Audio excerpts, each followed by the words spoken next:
Hello everyone. Indian polity चल रही है हमारी एम लक्ष्मीकांत की, और चैप्टर नंबर आज देखेंगे 59, पार्ट नंबर 9 है। अदर कॉन्स्टिट्यूशनल डिमेंशंस की बात करेंगे। और 59 चैप्टर में जो हमारे पास टॉपिक है वो है पब्लिक सर्विसेज एंड जो अदर कॉन्स्टिट्यूशनल बॉडीज, जो अदर कॉन्स्टिट्यूशनल डायमेंशंस में जो है वो हम बात करेंगे इन सभी टॉपिक्स की, जिसके अंदर हमने कोऑपरेटिव सोसाइटीज़ देख लिया, ऑफिशियल लैंग्वेज देख लिया। जो आज का टॉपिक है वो है हमारा पब्लिक सर्विसेज। तो स्टार्ट करते हैं पब्लिक सर्विसेज से। तो क्लासिफिकेशन ऑफ द सर्विसेज की बात करते हैं। तो जो पब्लिक सर्विसेज हैं, जैसे कि आपकी सिविल सर्विसेज हो गई और गवर्नमेंट सर्विसेज आप बोल सकते हैं। इंडिया के अंदर इसको क्लासिफाई किया गया है 3 कैटेगरीज के अंदर। तो पहला है हमारे पास ऑल इंडिया सर्विसेज, दूसरा है सेंट्रल सर्विसेज और तीसरा है हमारे पास स्टेट सर्विसेज। ठीक है, और इनके जो मीनिंग्स एंड कंपोजिशंस है वो हम अभी एक एक करके देखेंगे, जैसे कि आप यहाँ पे देख रहे हैं। पहला है हमारा all India services, central services and state services. अभी हम एक एक करके डिटेल में इनके बारे में बात करते हैं। तो पहला जो हमारे पास आएगा ऑल इंडिया सर्विसेज, तो इसमें ये बताया गया है कि इसकी जो ये जो है ये कॉमन है to the both center and state government. और जो इसकी जो टॉप पोजीशंस हैं वो जो है under both center and state इसके अंदर ऑक्यूपाई की गई हैं डिफरेंट मेंबर्स के द्वारा। ठीक है, और जो ऑल इंडिया सर्विसेज है ना, उसके अंदर जो 3 है वो एट प्रेजेंट हमारे पास 3 ऑल इंडिया सर्विसेज है। वो कौन कौन सी है? पहली हमारे पास आ जाती है IAS इंडियन एडमिनिस्ट्रेटिव सर्विसेज, दूसरी आ जाती है हमारे पास IPS इंडियन पुलिस सर्विस, और तीसरी जो है हमारे पास IFS। यहाँ पे कंफ्यूज नहीं हो रहा है, ये फॉरेन वाली नहीं है, ये फॉरेस्ट वाली है। ठीक है, इंडियन फॉरेस्ट सर्विस। अब 1947 के अंदर ना जो इंडियन सिविल सर्विस जो नाम था उसको रिप्लेस कर दिया गया था IAS के द्वारा, मतलब IAS बना दिया गया था उसका नाम, इंडियन सिविल सर्विस से रख के इंडियन एडमिनिस्ट्रेटिव सर्विस, और IP मतलब इंडियन पुलिस का नाम चेंज करके रख दिया गया था इंडियन पुलिस सर्विसेज। ठीक है, एंड ये जो थे रिकॉग्नाइज्ड की जाती है by the constitution of India as the all India services. तो ये तीनों आपको याद रखनी है। जो ये वाली दोनों थी ना, ये तो हमारे पास पहले से ही थी 1947 से पहले भी, लेकिन जो ये इंडियन फॉरेस्ट सर्विस थी ना, ये आपके पास 1966 के अंदर इंक्लूड की गई थी, एस्टेब्लिश की गई थी as the 3rd all India service. ये बात आपको ध्यान रखनी है कि ये कब बनाई गई थी। ठीक है, अभी हम इसी में ही देख रहे हैं। तो जो ऑल इंडिया सर्विस एक्ट था कब का? 1951 का। वो ऑथराइज्ड करता है कि जो सेंट्रल गवर्नमेंट है ना, वो रूल्स बनाएगी कंसल्ट करके स्टेट गवर्नमेंट के साथ कि क्या रूल्स रेगुलेशन होने चाहिए अगर इनकी हमने रिक्रूटमेंट करनी है तो। ठीक है, तो उनकी सर्विस कंडीशन क्या होनी चाहिए, इसके ऊपर ये दोनों मिलके काम करेंगी for the member of the all India service. और जो मेंबर होते हैं ना इन सर्विसेज के, उनको रिक्रूट करना, ठीक है, और उनको ट्रेन करना, ये किसका काम होता है? सेंटर का। ये क्वेश्चन इंपॉर्टेंट है, आ भी जाता है। उसके बाद लेकिन इनको असाइन जो किया जाता है वर्क, जो इनको ड्यूटीज़ दी जाती है, वो स्टेट गवर्नमेंट के अंदर होता है। ठीक है, they belong to the different state cadre, different state cadre के अंदर ये काम करते हैं। और सेंटर का कोई अपना ऐसे कोई कैडर कुडर नहीं होता, तो जिनके अंदर ये काम करते हैं। तो ये जो वर्क असाइन जो इनको किया जाता है वो स्टेट के अंदर होता है, और रिक्रूटमेंट का काम और ट्रेनिंग का काम किसके अंदर होता है? सेंटर के अंदर होता है। ये बात बहुत ज़्यादा इंपॉर्टेंट है, इसको याद रखिएगा। और ये सर्व करते हैं सेंट्रल गवर्नमेंट को ऑन डेपुटेशन, एंड जब इनकी डेपुटेशन का काम कंप्लीट हो जाता है, फिक्स टेन्योर इनका ख़त्म हो जाता है, तो ये स्टेट में वापस भेज दिए जाते हैं। उसका जो सेंट्रल गवर्नमेंट होती है ना, obtain the services of these officers on the deputation under the well known tenure system। अगर इनको डेपुटेशन वगैरह पे भी आना है सेंटर के अंदर काम करने के लिए, तो ये किसके बेसिस पर होता है? टेन्योर सिस्टम के बेस पे। ये क्वेश्चन भी पूछ लिया जाता है, इसको भी आप ध्यान में रखिएगा। उसके बाद आता है कि ये भी देखा गया है कि irrespective of their division among the different state, each of this all India services form a single service with the common right and the status and uniform scale of पे थ्रू आउट द कंट्री। ये जो states हैं इनके अंदर जब इनको काम करने के लिए भेजा जाता है डिफरेंट ये ऑल इंडिया सर्विसेज के अंदर जो भी मेंबर्स होते हैं, तो उनकी जो पे होती है, ठीक है, पे स्केल होता है, उनके जो राइट्स होते हैं, उनका जो स्टेटस होता है, वो throughout the country same ही रहता है। इनकी सैलरी, पेंशन, ये सभी स्टेट्स के अकॉर्डिंग चलती है। उसके बाद ऑल इंडिया सर्विसेज जो है वो कंट्रोल की जाती है jointly by the centre and the state, जैसे कि हमने बात की कि ये रिकमेंड करते हैं, मतलब डिसाइड करते हैं कि कैसे रिक्रूट करना है, इनकी सर्विस कंडीशन क्या होनी चाहिए। और जो अल्टीमेट कंट्रोल होता है ना, वो इनका सेंट्रल गवर्नमेंट के पास होता है, ये चीज़ आपको ध्यान रखनी है। वाइल द इमीडिएट जो कंट्रोल होता है वो स्टेट गवर्नमेंट के पास होता है, जो मतलब क्विक डिसीजन लेने होते हैं और इमीडिएट कंट्रोल्स होते हैं वो स्टेट गवर्नमेंट के पास होते हैं, और जो अल्टीमेट जो कंट्रोल है वो सेंट्रल गवर्नमेंट के पास होता है। और जो अगर कोई डिसिप्लिनरी एक्शन लेना है अगेंस्ट दीज ऑफिसर्स, वो किसके द्वारा लिया जाता है? Only and only by the central government. Very very important. अगर किसी कोई पेनल्टीज वगैरह लगानी है, अगर कोई एक्शन वगैरह लेना है, वो सिर्फ सेंट्रल गवर्नमेंट के द्वारा किया जाएगा। अब सरदार वल्लभ भाई पटेल जी जो थे ना, उनको प्रोटेगोनिस्ट बोला जाता है किसका? ऑल इंडिया सर्विसेज का। और इनको जो है father of all India services भी बोला जाता है।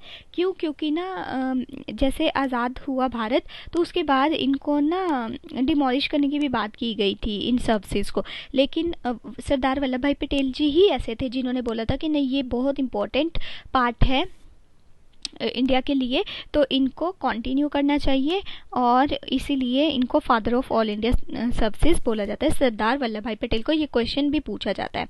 अभी हम बात कर लेते हैं सेंट्रल सर्विसेज की, जो कि हमने देखा था ऑल इंडिया सर्विसेज में। ये ऑल इंडिया सर्विसेज हमारी फर्स्ट थी, सेकंड थी जो हमारी सेंट्रल सर्विसेज, वो देख लेते हैं अब। ठीक है, इसमें आपको ये ध्यान रखना है कि जो personal of the central services है ना, वो काम करते हैं under the jurisdiction of the central government. अब सेंटर के जो मेंबर्स हैं वो तो सेंट्रल गवर्नमेंट के अंदर ही काम करेंगे, and they hold the specialized position in the various department of the central government. उसके बाद जो इंडिपेंडेंस से पहले ना क्या होता था कि जो सेंट्रल सर्विसेज होती थी ना, उनको कैसे क्लासीफाई किया जाता था? क्लास 1, 2, उसके बाद सब ऑर्डिनेट और इन्फीरियर। ठीक है, लेकिन ये पहले की बात थी, और आफ्टर मतलब इंडिपेंडेंस के बाद ना, क्लास 1 को तो क्लास 1 ही रखा, 2 को 2 ही रखा, और सब ऑर्डिनेट को क्लास 3 बोला जाने लगा, एंड क्लास 4 को जो है इन्फीरियर को क्लास 4 जो है बोला जाने लगा। लेकिन आगे चल के अगेन जो 1974 के अंदर ना, ये जो सेंट्रल सर्विसेज के अंदर जो क्लास 1, 2, 3, 4 ये क्लासिफाई किया गया था ना, उसको फिर चेंज करके क्या नाम रख दिया गया था? Group A, group B, group C, group D. क्योंकि ये अच्छा नहीं लगता था बोलने में, ये क्लास 4 का एम्प्लॉय है ऐसे ऐसे, तो इसीलिए इनको ग्रुप्स में कन्वर्ट कर दिया गया था। ये चीज़ आपको ध्यान रखनी है, और ये कब किया गया था? 1974 के अंदर, ये चीज़ ध्यान रखनी है। अब आपको ये भी याद रखना है कि इसमें सेंट्रल गवर्नमेंट के अंदर एट प्रेजेंट 58 ग्रुप ए की जो है सेंट्रल सर्विसेज है, और कुछ जो है वो इनमें से इंपॉर्टेंट बता देती हूँ मैं। Central engineer service, center health service, center information service, legal service, central legal service, center secretariat service, Indian audit and account service, Indian defence account service, Indian economic service, Indian foreign service, ठीक है, Indian metrological service, Indian postal service, Indian revenue service. उसके बाद आपके पास आता है Indian statistical service, overseas communication service, railway personal service. अब जो जितने भी ये कैडर्स हैं ना, जो ग्रुप ए और बी के हैं, ठीक है, इनके अंदर तो मतलब ऑफिसर वाली पोस्ट होती हैं। जो सी वाली होती है वहाँ पे आपके पास क्लैरिकल वर्क वाला काम आ जाता है, और जो डी वाली होती है वो जो है मैनुअल पर्सनल का जो है वो काम होता है। ठीक है, उसके बाद जो ग्रुप ए और बी वाली जॉब्स होती है ना, उनको क्या बोला जाता है? गैजेटेड ऑफिसर्स जो है वो बोला जाता है, और जो ग्रुप सी और डी वाली होती है वो नॉन गैजेटेड पोस्ट्स होती हैं। तो ये भी आपको बात ध्यान रखनी है। उसके बाद जितनी भी ये मैंने थोड़ी सी 15 सर्विसेज आपको बताई है ना, इसके अंदर जो सबसे प्रेस्टीज वाली, स्टेटस वाली, जिसमें बहुत हाई पे मिलती है, एमोलुमेंट्स मिलती है, इनमें से वो कौन सी है? Indian foreign service. ठीक है, जो IFS से ना कंफ्यूज नहीं होना। आईएफएस जो है इंडियन फॉरेन सर्विस भी होता है, इंडियन फॉरेस्ट सर्विस भी होता है। फॉरेस्ट वाली जो है वो हमारे पास अलग है और फॉरेन वाली अलग है। तो ये फॉरेन वाली प्रेस्टिजियस मानी जाती है। एंड उसके बाद जो इंडिया के अंदर प्रेस्टिजियस मानी जाती है, उसके बाद वो जो है मतलब पहले नंबर पे तो आईएफएस हो गया, दूसरे नंबर पे अब हमारे पास हो गया आईएएस, उसके बाद किसकी रैंकिंग आती है, आईपीएस की। ठीक है, तो ये ऐसे चलती हैं। उसके बाद अब हम स्टेट सर्विसेज की बात कर लेते हैं। तो जो स्टेट सर्विसेज के पर्सनल होते हैं वो किसकी ज्यूरिसडिक्शन के अंदर आएंगे, स्टेट गवर्नमेंट की ज्यूरिसडिक्शन के अंदर। और ये जो है वो पोजीशन को होल्ड करते हैं under the state government departments के अंदर। और इनकी जो पोजीशंस होती हैं वो लोअर देन होती हैं जो सेंटर पे बैठे होते हैं। एंड जैसे कि देन द और किससे मतलब इनकी लो होती है, जो कि आईएएस हो गए, आईपीएस हो गए और आईएफएस फॉरेस्ट सर्विस वाले हो गए, तो उनसे इनकी लो होती हैं। और कुछ जैसे कि हम बता देते हैं, जैसे सिविल सर्विस होगी, पुलिस सर्विस होगी, फॉरेस्ट सर्विस हो गई, agriculture service, medical service, veterinary service, fishery service, judicial service, public health service, educational service, cooperative service, registration service, sale tax service, jail service और सर्विस ऑफ इंजीनियर।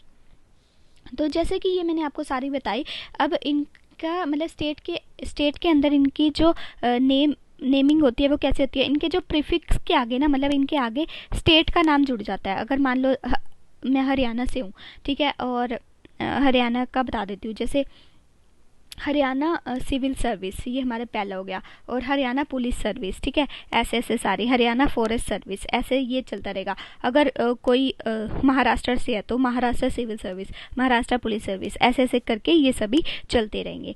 मतलब prefix में है ना हमें ना स्टेट का नाम जोड़ना है, बस और कुछ नहीं है। ठीक है, ऐसे चलते रहेंगे। उसके बाद लेकिन जो प्रेस्टिजियस वाली होती है ना वो सिविल सर्विस होती है और ये सारे उससे थोड़ी लो में होती है। उसके बाद जैसे सेंट्रल सर्विस में हमने बात की ना, स्टेट सर्विस में भी वैसे ही डिवीजन है। 1 मिनट में इसको रब कर देती हूँ। तो जैसे हमने सेंटर में बात की थी ना, वैसे ही स्टेट में ही बात है। तो जैसे क्लास 1 हो गया, क्लास 2 हो गया, क्लास 3, 4, ठीक है, लेकिन इसको क्या बोलना है, हमारे पास ग्रुप ए हो गया, ये बी हो गया, ये सी हो गया, ये डी हो गया। वैसे ही ये जो है वो गैजेटेड वाली हो गई और ये जो है वो नॉन गैजेटेड वाली हो गई। उसके बाद इसमें जो है वो क्लैरिकल वर्क आ जाता है, इसमें मैनुअल पर्सनल वाला काम जो है वो आ जाता है। उसके बाद हम बात करते हैं कि जो मेंबर्स होते हैं ना गैजेटेड ऑफिसर वाले, वो उनको कुछ प्रिविलेजेस मिलती हैं जो कि नॉन गैजेटेड क्लास को नहीं मिलती हैं।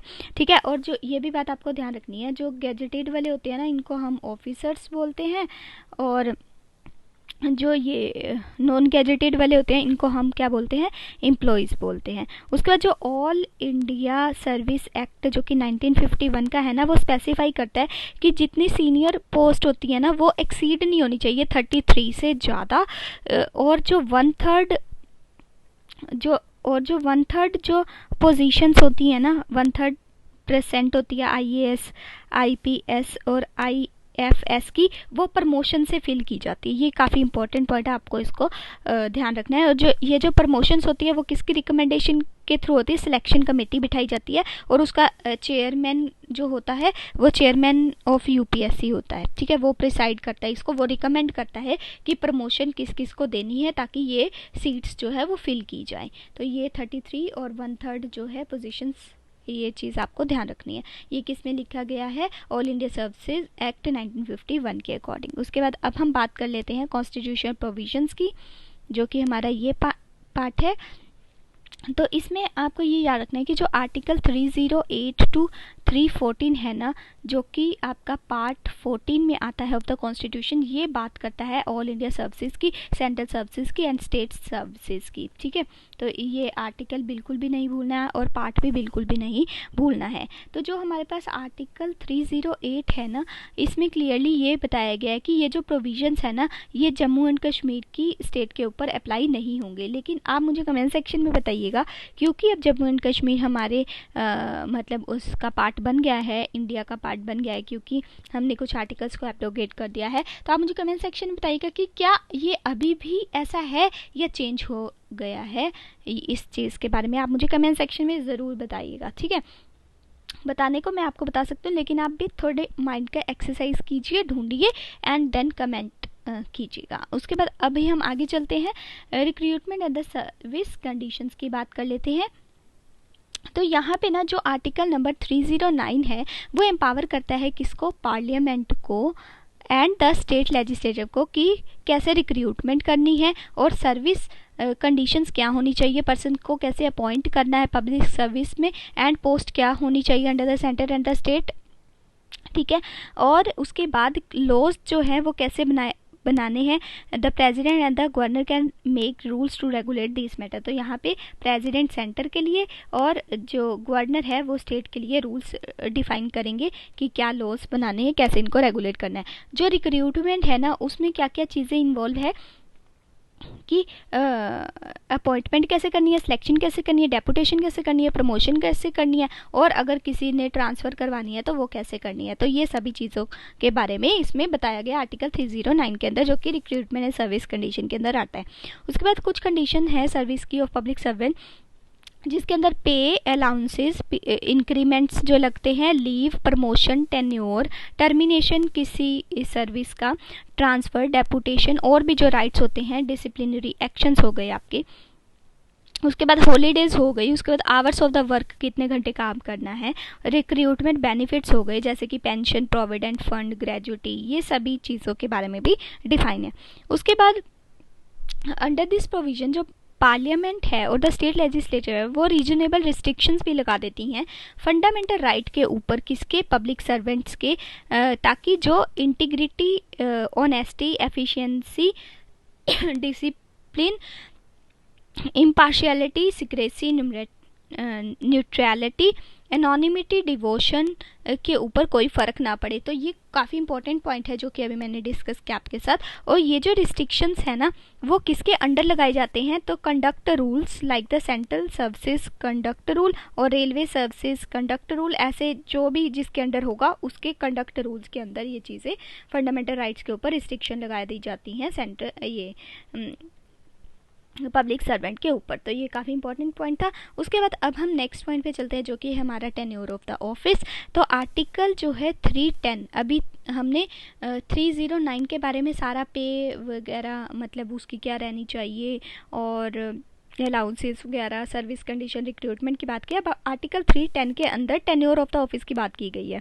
तो member of the defence service और civil services of the centre and all India services और the person holding the military post of the civil for under the centre office hold during the present of the president. Similarly जो members हैं ना civil services के of the state की बात कर रहे हैं अब हम, और the person holding the civil for under the state hold office during the present of governor of the state. मतलब जो सेंटर के अंदर आएगा वो प्रेसिडेंट की प्रेजेंट से काम करेगा और जो स्टेट के अंदर आएगा वो गवर्नर की प्लेजर से काम करेगा।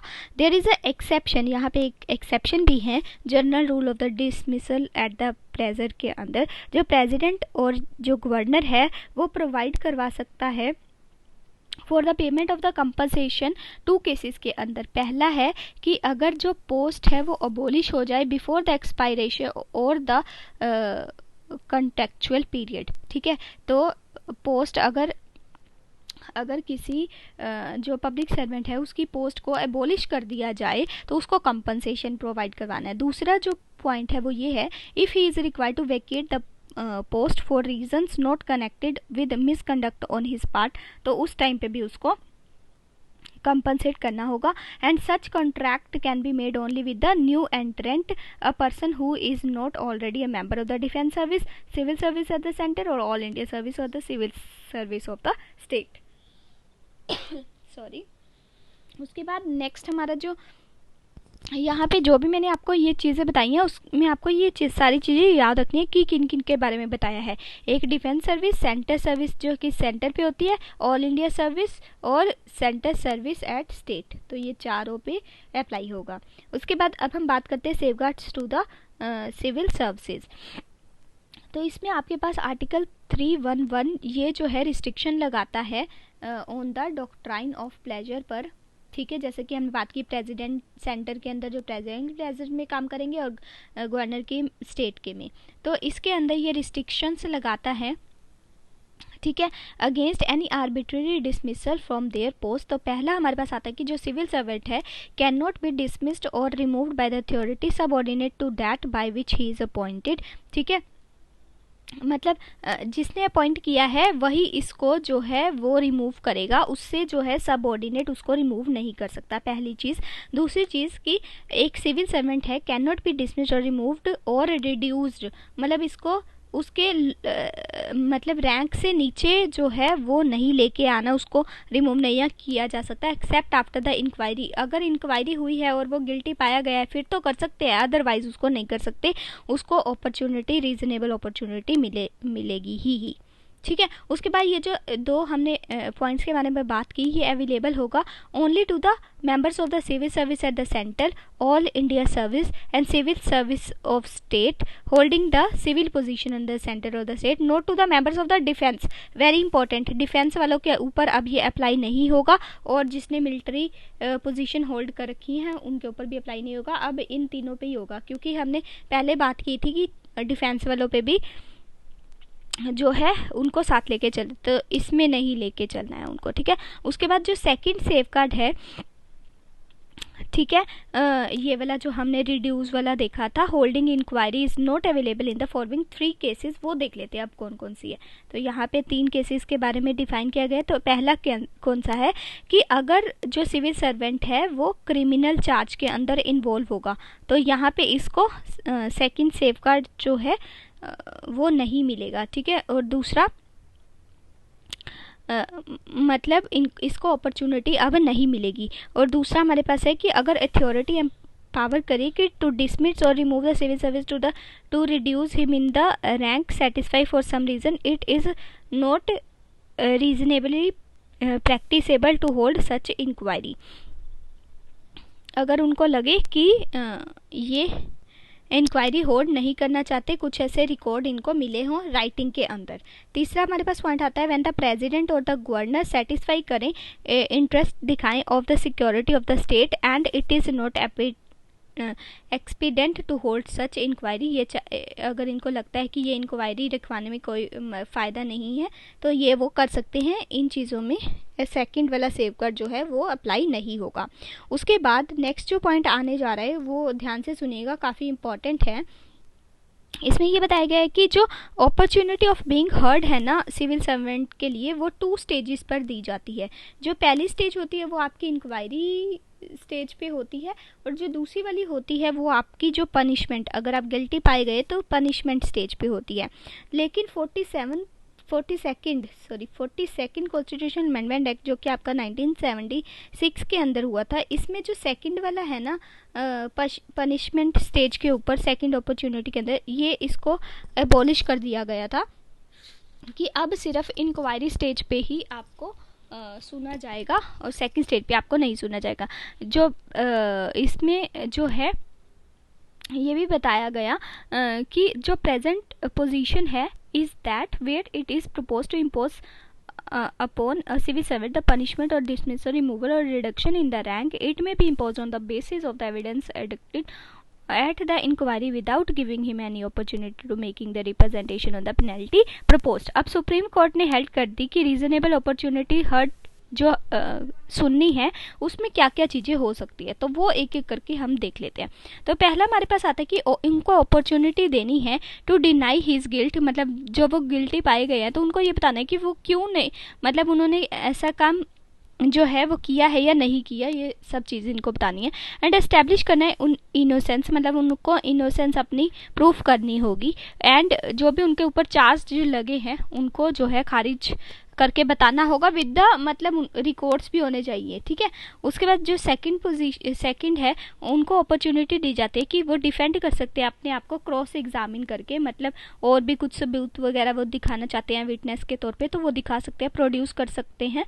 ठीक है, तो इस बेस पे भी उसको मतलब अपॉर्चुनिटी दी जाती है। तीसरा जो होता है disciplinary authority must supply a copy of the inquiry officer report to the delinquent civil servant for observation and comments before the disciplinary authority consider the report। तो यहाँ पे ऑब्जर्वेशन वगैरह कमेंट्स वगैरह को भी ध्यान में रखा जाता है। ये हमारे पास तीसरी जो है वो अपॉर्चुनिटीज़ कि उसको कैसे तीनों चीज़ों में सुना जाएगा, उन चीज़ों में ये आता है।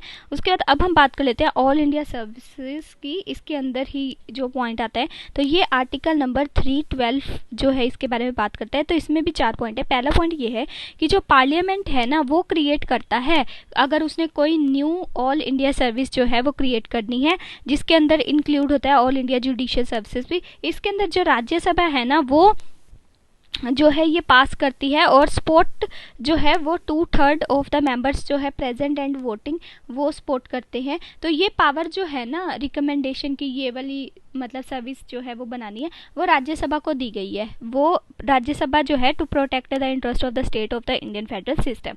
तो ये चीज़ आपको ध्यान रखनी है। दूसरी बात कि पार्लियामेंट जो है ना वो रेगुलेट करता है रिक्रूटमेंट को और service of the condition of the services को of the person appointed in the all India services. और पार्लियामेंट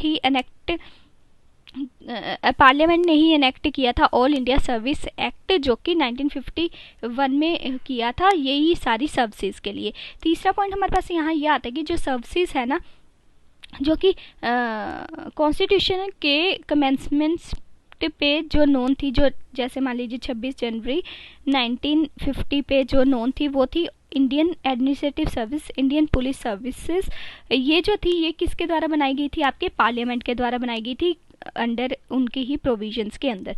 जो फोर्थ पॉइंट हमारे पास आता है कि जो ऑल इंडिया जुडिशियल सर्विस है वो इसके अंदर इंक्लूड नहीं होनी चाहिए, should not include any inferior post to the district judge, post inferior to the district judge। और ये जो लॉ है प्रोवाइड करता है for the creation of this service is not deemed to an amendment of the constitution for the purpose of the article आपका 368। अब जो 42nd constitution amendment act 1976 में आया था, उसके अंदर एक प्रोविजन लाया गया था कि वो क्रिएट करेंगे all India judicial service. No such law has been made, अभी तक ऐसा लेकिन बनाया नहीं गया है। ठीक है, उसके बाद अब हम बात कर लेते हैं अदर प्रोविजंस की, फिर उसके बाद ये हमारा चैप्टर जो है वो फिनिश हो जाएगा। तो लास्ट पॉइंट में ये है कि जो आर्टिकल 312 ए में ये बताया गया है जो कि अपनी पावर 28th अमेंडमेंट एक्ट 1972 से लेता है, confer the power of the parliament to very और revoke the condition of the service of the person who were appointed to a civil service of the crown before in India before 1950। ठीक है, उनको हटाया भी जा सकता है, लेकिन मोस्ट प्रोबेबली नहीं हटाया। और जो आर्टिकल देखिए दोबारा से सुनिए, जो आर्टिकल 312 ए है वो कन्फर्म करता है, पावर किसको देता है? पार्लियामेंट को देता है कि वो रिवोक कर सकता है, नहीं तो वेरी कर सकता है with the condition of the service, जो कि पहले पॉइंट हो चुके हैं 1950 से पहले। ठीक है, आर्टिकल 313 जो है वो डील करता है with the transition provision, and वो बताता है कि जो लॉज है जो फोर्स में है जो 1950 से पहले के, वो एप्लीकेबल होंगे टू पब्लिक सर्विसेज, वो कंटिन्यू रहेंगे। तो ये भी काफ़ी इंपॉर्टेंट पॉइंट है। और जो आर्टिकल आपका 314 है वो ऐसे प्रोविजन प्रोवाइड करता है for the protection of existing officers of certain services repealed by the 28th amendment act of 1972। तो ये काफ़ी इंपॉर्टेंट पॉइंट्स जो हैं वो डिस्कस किए गए हैं आपके साथ। एक बार आप लक्ष्मीकांत को जाके इसके साथ ही जो मैंने आपको पढ़ाया उसके साथ ही रीड कीजिएगा, आपको काफ़ी ज़्यादा क्लैरिटी होगी। उसके बाद जो हमारा नेक्स्ट जो चैप्टर होगा वो ट्राइब्यूनल्स के ऊपर होगा, काफ़ी इंपॉर्टेंट चैप्टर है वो भी। तो देखते रहिए, stay tuned. Thank you very much.